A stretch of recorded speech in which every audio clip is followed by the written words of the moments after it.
sibuyas, bawang. Ngayon, isasabay ko naman, pagprito dito sa kabila, ang jack dog natin na pure food, tender, and juicy.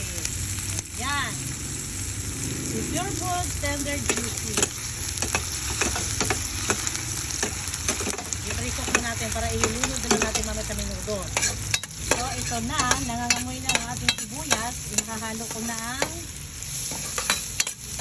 bawang.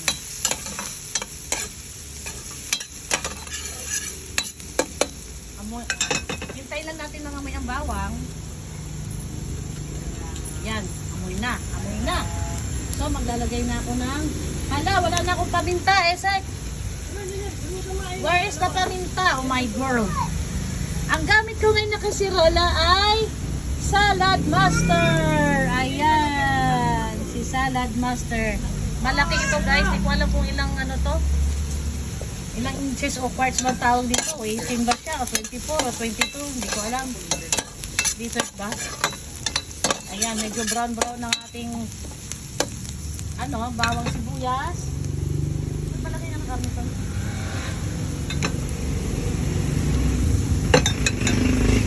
Bumata. Ay! Okay, baka maano.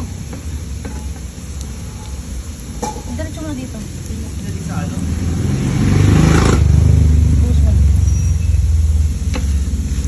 Medyo frozen siya, guys. Ay! Kaso mo. Ow! Tumisong. Yan eh.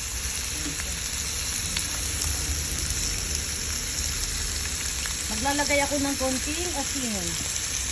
Yung paminta ay dinudurog pa. Para magkaroon ng lasa ng ating karne. Habang i-untoast natin siya. So, low fire muna natin ito guys para mag-untoast ang ating karne.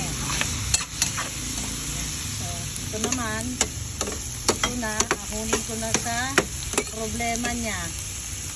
Problema niyang nakasalang siya sa mantika. Ahunin natin ang problema ng hotdog.